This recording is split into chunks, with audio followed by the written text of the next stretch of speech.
Hello दोस्तों, welcome back to our YouTube channel Guru Masti GNMT। दोस्तों, मैंने पिछले सेशन में 200 तक टोटल करवा दिया था। आज मैं बिना समय गवाए हुए 201 में चलेंगे। पिछले सेशन में मैंने 200 तक हो गया था, आज चलते हैं 201 में। 201 में क्वेश्चन है, कौन सी कीर्ति उदय प्रकाश की नहीं है? कौन सी कीर्ति जो है वह उदय प्रकाश की नहीं है? ऑप्शन ए है पीली छतरी वाली लड़की, ऑप्शन बी पॉल गोमरा का स्कूटर, ऑप्शन सी टूटा हुआ पुल, या ऑप्शन डी और अंत में प्रार्थना। तो इसका सही और सटीक जवाब होगा ऑप्शन सी, अर्थात टूटा हुआ पुल जो है वह उदय प्रकाश की कीर्ति नहीं है। चलिए, मतलब उदय प्रकाश के द्वारा लिखा गया नहीं है। चलिए 202 में तिरिच कैसी कहानी है? ऑप्शन ए मिथकीय, ऑप्शन बी मनोवैज्ञानिक, ऑप्शन सी सांस्कृतिक, या ऑप्शन डी प्रतीकात्मक। तो इसका सही और सटीक जवाब होगा ऑप्शन डी, यानी प्रतीकात्मक, अर्थात तिरिच एक प्रतीकात्मक कहानी है। नेक्स्ट 203 में तिरिच कहानी में पिताजी की मृत्यु कैसे होती है? ऑप्शन ए तिरिच के काटने से, ऑप्शन बी धतूरे के जहर से, ऑप्शन सी मानसिक सदमे और अधिक रक्त स्राव से। तो इसका सही जवाब होगा ऑप्शन सी, यानी मानसिक सदमे और अधिक स्राव से तिरिच कहानी में पिताजी की मृत्यु हो जाती है। चलिए 204 में उदय प्रकाश का जन्म कब हुआ? ऑप्शन ए है 1 जनवरी 1952 को, ऑप्शन बी 20 फरवरी 1948 को, ऑप्शन सी 18 जून 1944 को, या ऑप्शन डी 22 जुलाई 1944 को। तो इसका सही और सटीक जवाब होगा ऑप्शन ए, यानी 1 जनवरी 1952 को उदय प्रकाश का जन्म हुआ था। नेक्स्ट 205 में कौन सी कीर्ति उदय प्रकाश की है? कौन सी कीर्ति उदय प्रकाश की है? ऑप्शन ए रीछ, ऑप्शन बी दरियाई घोड़ा, ऑप्शन सी लिहाफ, या ऑप्शन डी नीली झील। तो इसका सही और सटीक जवाब ऑप्शन बी होगा, यानी दरियाई घोड़ा, अर्थात उदय प्रकाश की दरियाई घोड़ा उदय प्रकाश के द्वारा लिखा गया है। ठीक है, आगे चलते हैं 206 में तिरिच किसका नाम है? ऑप्शन ए जंगली सांप, ऑप्शन बी दरियाई घोड़ा, ऑप्शन सी भेड़िया, या ऑप्शन डी बिस्खौपर जहरीला लिजार्ड। तो इसका सही और सटीक जवाब होगा ऑप्शन डी, इसका सही और सटीक जवाब होगा ऑप्शन डी, यानी बिस्खौपर जहरीला लिजार्ड का नाम तिरिच था। आगे 207 में अरेबा परेबा के लेखक कौन हैं? Option A Uday Prakash ji, option B Surdas, option C Kabirdas, या ऑप्शन डी मैथिली। तो इसका सही जवाब होगा उदय प्रकाश जी। ठीक है, यानी अरेबा परेबा के लेखक उदय प्रकाश जी हैं। 208 में अरेबा परेबा कैसी कीर्ति है?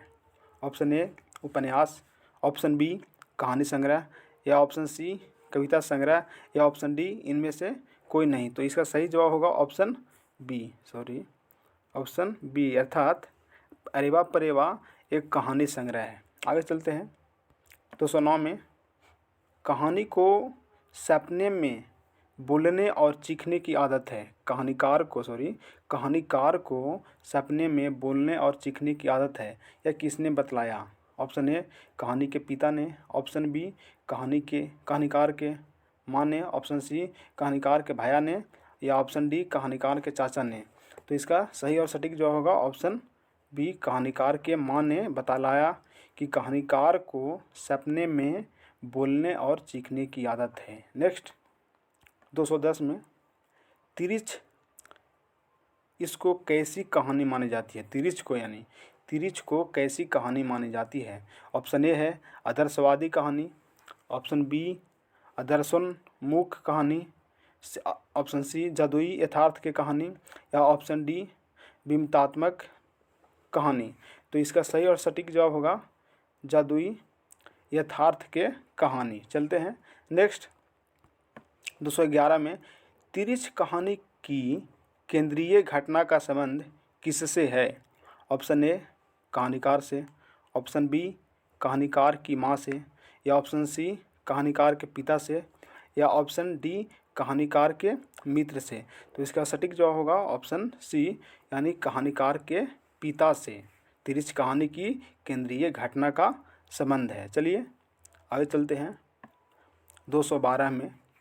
शिक्षा पाठ के रचयिता कौन है? शिक्षा जो पाठ है उसका रचयिता कौन है, रचनाकार यानी लेखक कौन है? Option A Mahatma Gandhi, option B Vinoba Bhave, option C Jagdish Chandra Mathur, या ऑप्शन डी जे कृष्णमूर्ति। तो इसका सही और सटीक जवाब होगा ऑप्शन डी, यानी जे कृष्णमूर्ति। और जो लोग इस चैनल पर नए हैं वो चैनल को सब्सक्राइब करके और बेल आइकन को दबा देंगे ताकि नोटिफिकेशन जाता रहे। चलिए आगे चलते हैं 213 में। जहाँ भय है वहाँ मेधा नहीं हो सकती। जहाँ भय है वहाँ मेधा नहीं हो सकती किस कविता पाठ की युक्ति है, यानी किस कविता पाठ की पंक्ति है। ठीक है, option A Ardhanarishwar, option B वो सदा नीरा, ऑप्शन सी सिपाही की माँ, या ऑप्शन डी शिक्षा।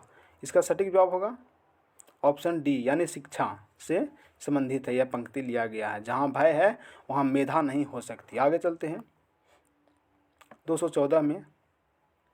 लीड बेटर की नज़र में जे कृष्णमूर्ति क्या थे?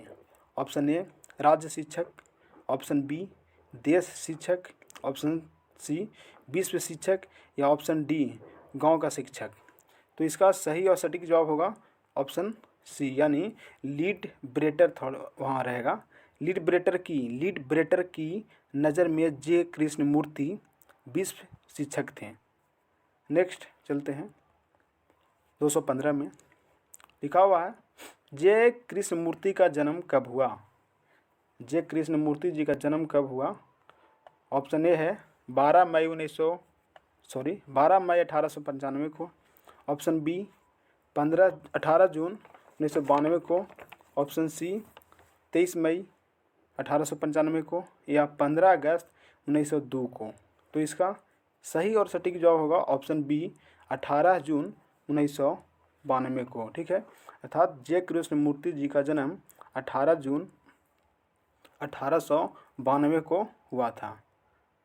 नेक्स्ट फटाफट revision. The first and last freedom किसकी कृति है? अब्दुल कलाम आज़ाद की, पट्टाभी सीतारामैया की, या ऑप्शन सी जे कृष्णमूर्ति की, या ऑप्शन डी जाबिर हुसैन की।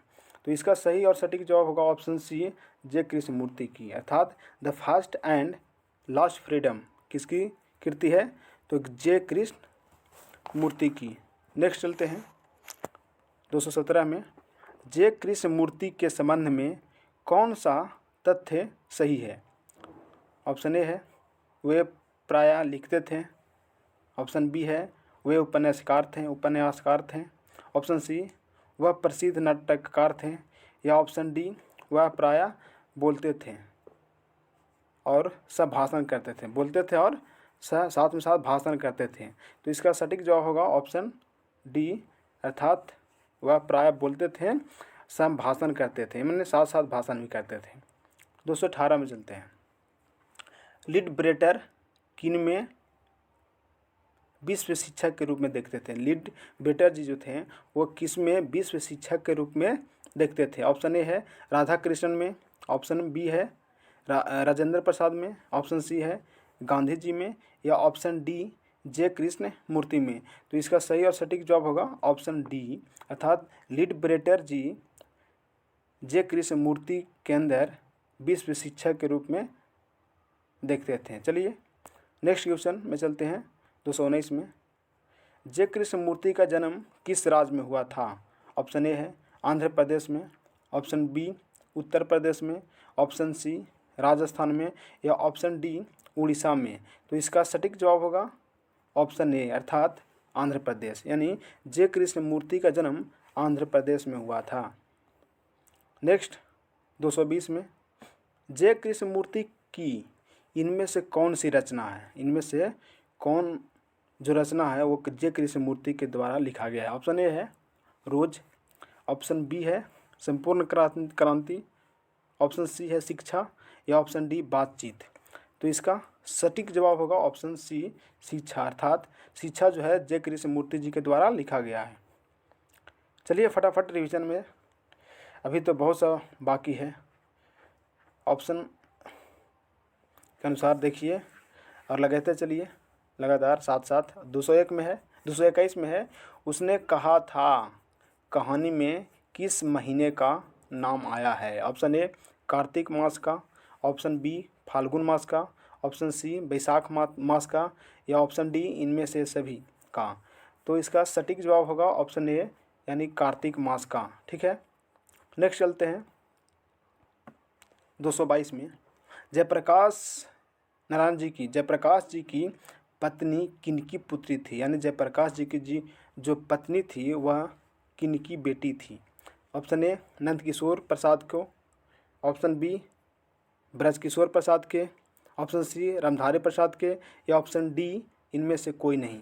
तो इसका सटीक जवाब होगा ऑप्शन बी यानी ब्रजकिशोर प्रसाद के पत्नी थी जयप्रकाश नारायण की, सॉरी एक्सट्रीमली सॉरी, यानी जयप्रकाश नारायण जी की पत्नी जो थी वह ब्रजकिशोर की पुत्री थी। चलिए आगे 223 में। जयप्रकाश नारायण जी की प्रारंभिक शिक्षा कहाँ हुई।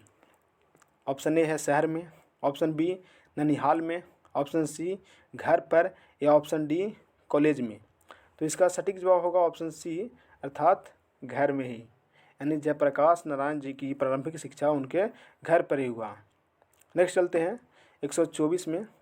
जयप्रकाश नारायण ने किस स्कूल में दाखिल लिया। जयप्रकाश नारायण जी ने किस स्कूल में दाखिल लिया। ऑप्शन ए है गया कॉलेजिएट, ऑप्शन बी है भागलपुर कॉलेजिएट, ऑप्शन सी है नालंदा कॉलेजिएट, या ऑप्शन डी में है पटना कॉलेजिएट। तो इसका सही और सटीक जवाब होगा ऑप्शन डी पटना कॉलेजिएट, यानी जयप्रकाश नारायण जी ने स्कूल में दाखिल लिया वह कहाँ था, पटना कॉलेजिएट। चलिए आगे चलते हैं, लास्ट क्वेश्चन है।